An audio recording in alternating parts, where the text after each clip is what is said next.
There's this concept that I believe and that I try to teach my clients who are ready to get this mentally, because it takes a mindset shift.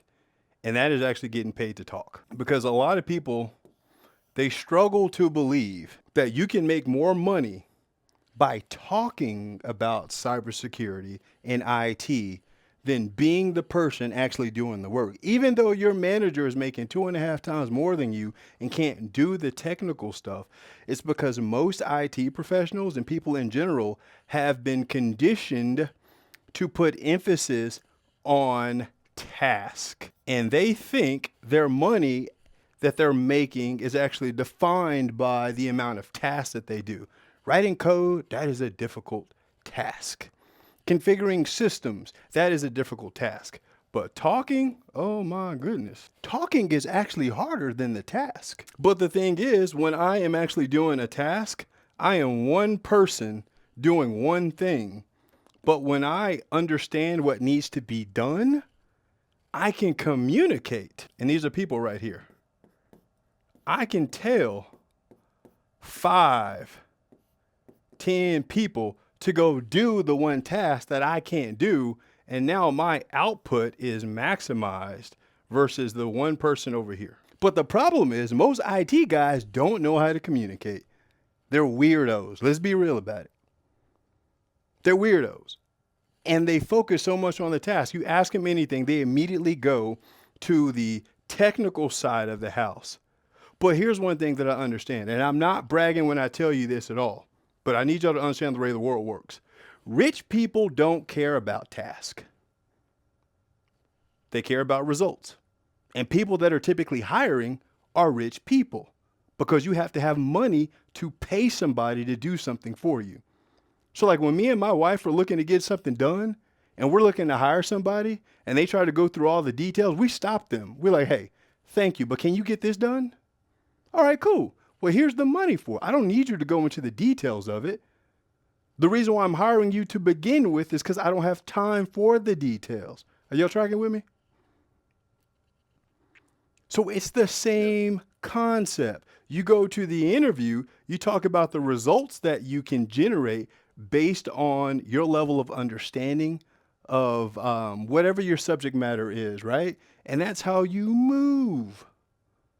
And this is why the manager makes so much more money, because they understand the business, they understand high level, and they can communicate. They can communicate. Your communication ability will make you so much more money than tech skills ever could. Because when we're talking tech, it's just 1-to-1. But when I'm communicating, I can literally create conversations and initiatives that create measurable and impactful results for other people. When's the last time anybody has ever recommended that you go take a public speaking class to advance your IT career?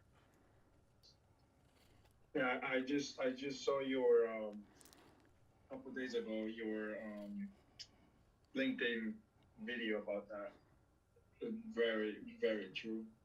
But how many times has anybody ever recommended that to you? No, mm, never. No, you won't. Because most advice that you are getting are from other IT guys who are getting paid to do IT work, not business people who work in IT who are getting paid to think and talk. Those are totally different. Totally different. So like I'm thinking back when I was at American Airlines, right? This is what communication can do for a career. At American Airlines, when I got there, our PCI assessments were taking 12 months. All right? 12 months costing $2 million. That's annually, right? Dang, I can't spell, but you get it. $2 million annually. So that is a recurring cost that happens every year. So if you show up to an organization and you see, first of all, you've never seen a company go through an assessment that takes that long or costs that much money, you probably have questions, or at least I hope you do. Would you have questions? Yes. What would you ask? First question: why is it taking so long? Can I Like, be can I be real with y'all for a moment? These three letters right here have made me millions of dollars. mm, Why? Why? Most people just accept what is and never ask why, especially when something isn't is actually working correctly. Oftentimes, what we do is we go back and we analyze why things do not work instead of asking why something does work. When we understand why it does work, that means we can reproduce it.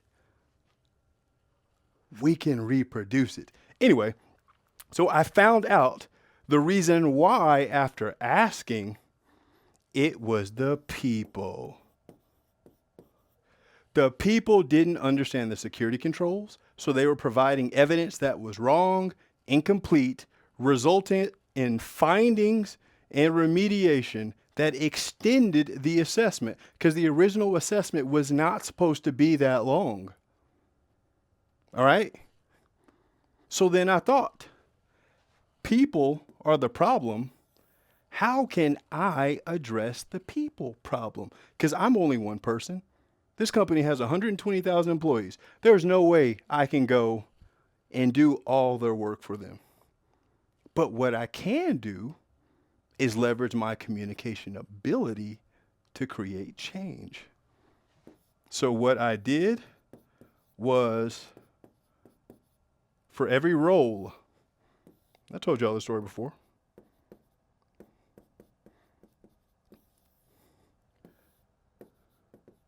For every role, I created a PCI workshop that was 4 hours.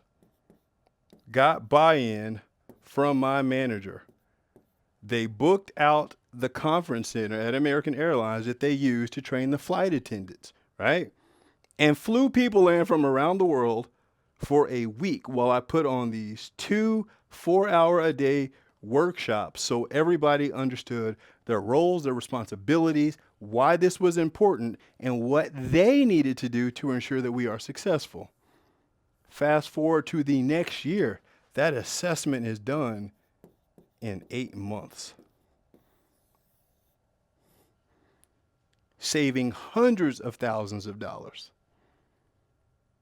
I didn't do any tech work. No tech work. All I did was talk.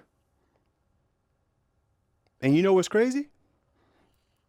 This same result that I produced for them while I was working at American Airlines, I repositioned to start landing my own corporate clients because I flipped it from saying this is what I did at American Airlines to what I did with American Airlines. And because I know why the problem existed, how I addressed it, it goes back to what I was talking about earlier. It becomes a repeatable process that you can sell. They don't teach this in IT classes, y'all.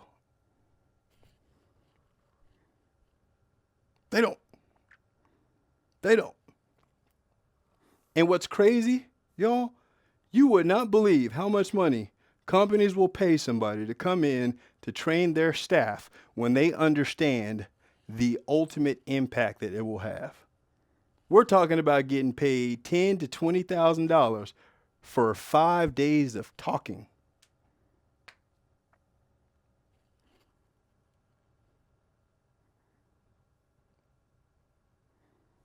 What y'all think?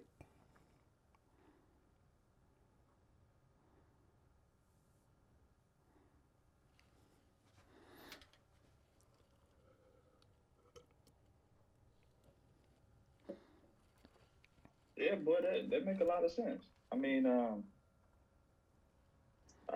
actually going to go back through this and replay it a few times so it can actually, etch it to my brain. Um, this concept. I was just thinking the same thing.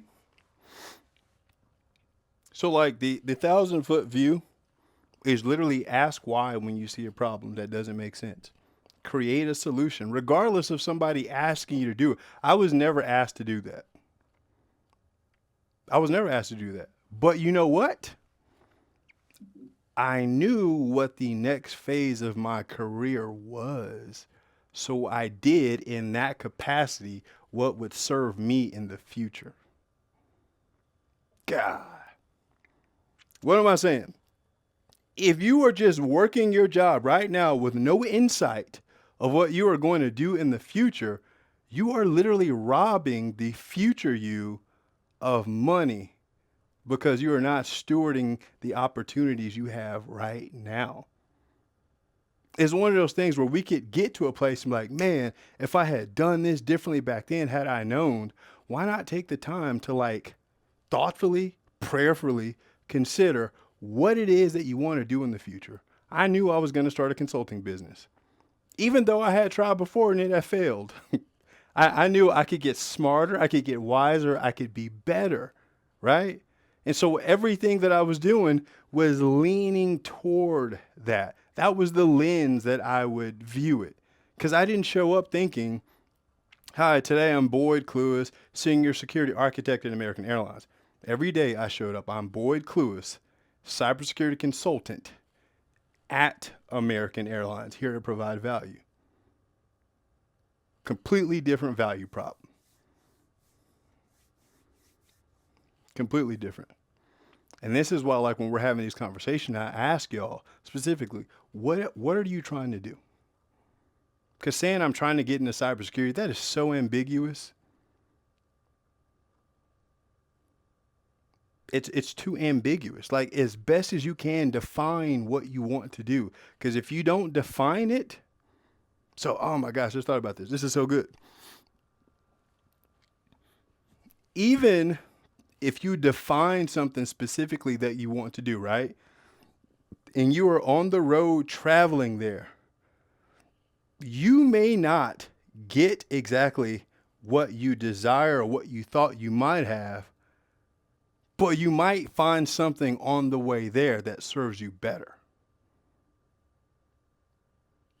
Are y'all, does this make sense?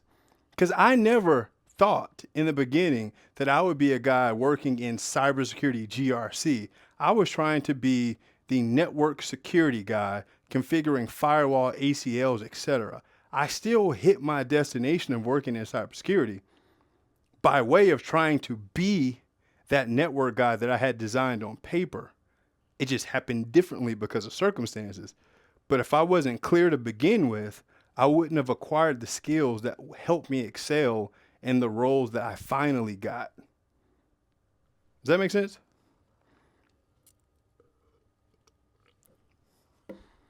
Absolutely. Talking about clarity. Clarity. And the only person that can define that clarity is you.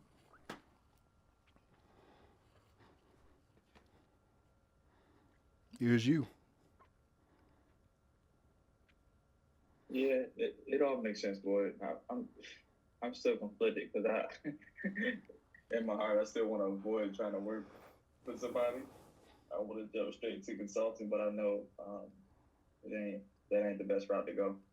The best way to go about that. Can I give you some feedback on that? Sure. Your goal of not working for someone is great. It's great. It's great. There's nothing wrong with that. But there's a couple things that you definitely want to understand. The best place and the best way to actually fund your business is by having your employer fund it for you. So what I'm saying is not, oh, I'm going to take my paycheck and go start my business. That's not what I'm saying. Like, that's normal thinking. What I'm saying is the same way that I started building my consulting company while I was at American Airlines, if you change your mindset about who you are working for right now, you can start your consulting company right now without having to quit your job. You can start it right now.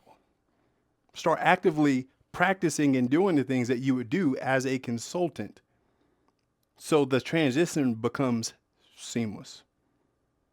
It's kind of like in those lessons inside of the training program where I'm like, hey, y'all, steal my experience. Because, like, there's no reason right now why any of you at a job, regardless if you have an IT job or not, has not at least looked at the configurations on your current system to see if they are at least PCI compliant. That is experience building things that you could do right now without anybody asking you to do it. It is completely within your control, and it helps you get to the next phase of your career. I agree, and I've actually started doing it. We're not compliant, but gladly we don't take a call. Mm-hmm. Yeah, things you should start doing. So, like, I did not quit my job working for the consulting company where I was a QSA making, $200,000 a year until my company was making $40,000 a month consistently. Then I was like, all right, deuces. They paid me while I funded my company.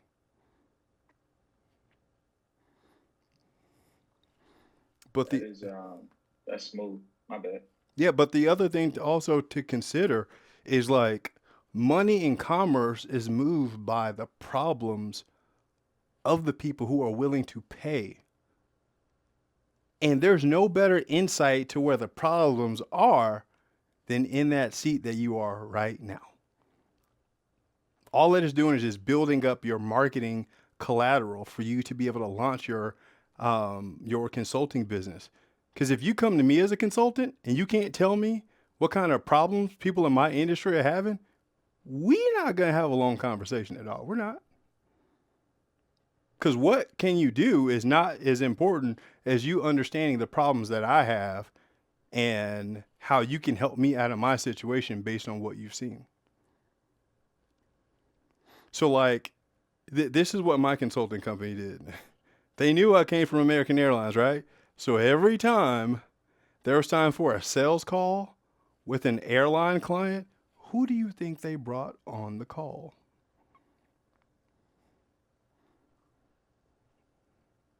You.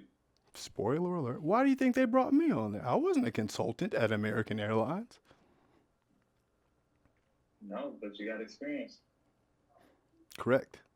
Because I understand the problems that the airline industry has. And if you hadn't worked in that industry, there's certain things in terminology you will not understand. So, like, if you plan on starting a consulting business and the company that you're working at right now is not the type of businesses that you want to consult with, instead of just trying to, like, jump ship to start your job, it's better to pivot to another opportunity within that industry so you can start building your book of business and understanding the pain of that industry. Now you're getting paid to learn. Getting paid to learn. It's kind of like the way I told you about the healthcare thing, because I have that experience in healthcare, understanding how chaotic and disorganized it is. You can't pay me